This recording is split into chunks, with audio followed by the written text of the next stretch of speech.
السلام علیکم ورحمۃ اللہ۔ سورہ نساء مدنی صورت، چھٹے سپارے کا تیسرا رکوع، آیت نمبر 170 سے 171۔ اعوذ باللہ من الشیطان الرجیم، بسم اللہ الرحمن الرحیم۔ یا ایھا الناس قد جاءکم الرسول بالحق من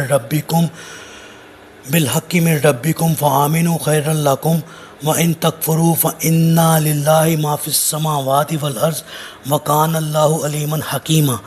لوگو، تمہارے پاس تمہارے رب کی طرف سے رسول دین حق لے کر آ چکا ہے، لہٰذا تمہارے لیے بہتر یہی ہے کہ تم ایمان لے آؤ، اور اگر کفر کرو گے تو یاد رکھو جو کچھ آسمانوں اور زمین میں ہے سب اللہ ہی کا ہے، اور اللہ تعالیٰ سب کچھ جاننے والا، حکمت والا ہے۔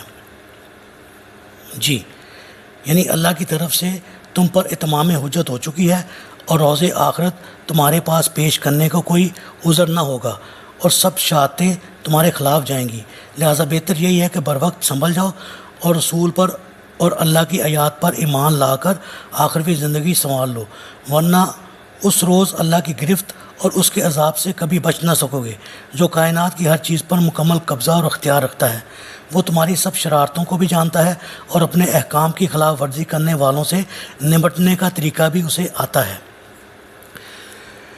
یا اہل الکتاب لا تغلوا فی دینکم ولا تقولوا علی اللہ الا الحق انما المسیح عیسی ابن مریم رسول اللہ وکلمتہ القاها الی مریم وروح منہ فآمنوا باللہ ورسولہ ولا تقولوا ثلاثہ انتہوا خیرا لکم انما اللہ الہ واحد سبحانہ ان یکون لہ ولد لہ ما فی السماوات وما فی الارض وکفا باللہ وکیلا۔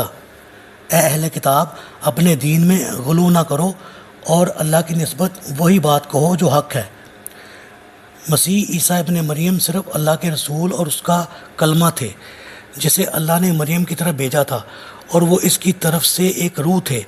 سو تم اللہ اور اس کے رسولوں پر ایمان لاؤ، اور یہ نہ کہو کہ تین خدا ہیں، اس بات سے باز آ جاؤ، یہی تمہارے لیے بہتر ہے۔ صرف اللہ اکیلا ہی الہ ہے، وہ اس بات سے پاک ہے کہ اس کی کوئی اولاد ہو۔ جو کچھ آسمانوں اور زمین میں ہے سب اسی کا ہے، اور اللہ اکیلا ہی کائنات کا نظام چلانے کے لیے کافی ہے۔ جی، غلو کا معنی ایسا مبالغہ ہے جو غیر معقول ہو، خواہ یہ مبالغہ افراد کی جانب سے ہو یا تفرید کی جانب۔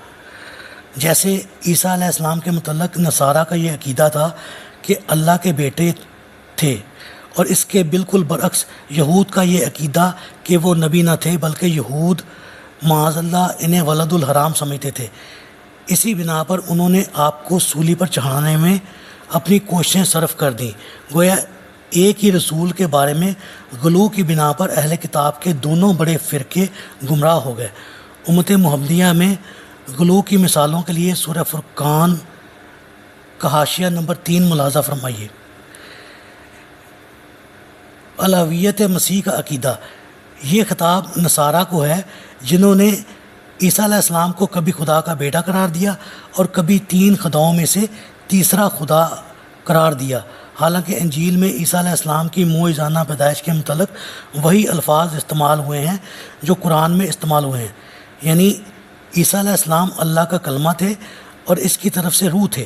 پھر جب عیسائیت پر فلسفیانہ اور راہبانہ خیالات اور نظریات غالب آنے لگے تو لفظ کلمہ کو، جو فرمان الہی یا لفظ کن کا ہم معنی تھا، کلام کا ہم معنی قرار دے کر اسے اللہ تعالیٰ کی ازلی صفات میں سے سمجھا گیا، اور یہ سمجھا گیا کہ اللہ کی یہ ازلی صفت ہی سیدہ مریم کے بطن میں متشکل ہو کر عیسیٰ علیہ السلام کی صورت میں نمودار ہوئی۔ اس کی طرف سے روح کا معنی یہ سمجھا گیا کہ اللہ کی روح ہی عیسیٰ علیہ السلام کے جسم میں حلول کر گئی تھی۔ اس طرح عیسیٰ علیہ السلام کو اللہ کا ہی مظہر قرار دے دیا گیا، اور ان غلط عقائد کو پذیرائی اس لیے حاصل ہوئی کہ عیسیٰ علیہ السلام کو جو جو معجزات دیے گئے تھے ان سے ان کے عقائد کی تائید ہو جاتی تھی، حالانکہ بے شمار ایسی باتیں بھی موجود تھیں جن سے ان کے عقائد کی پرزور تردید ہوتی تھی۔ مثلا انجیل میں صرف ایک اللہ کے الہ ہونے پر بہت زور دیا گیا ہے، نیز عیسیٰ علیہ السلام اور ان کی والدہ دونوں مخلوق اور حادث تھے، وہ دونوں کھانا کھاتے تھے اور انہیں وہ تمام بشری تقاضے لاحق ہوتے تھے جو سب انسانوں کو لاحق ہوتے ہیں۔ پھر عیسیٰ علیہ السلام اپنی ذات کو سولی پر چڑھنے اور ایسی ذلت کی موت سے بچا نہ سکے تو وہ خدا کیسے ہو سکتے تھے؟ پھر عیسیٰ علیہ السلام اور ان کی والدہ دونوں خود بھی ایک اللہ کی عبادت کرتے رہے اور دوسروں کو بھی یہی تعلیم دیتے رہے۔ یہ سب باتیں ان کے خدائی کی پرزور تردید کرتی ہیں۔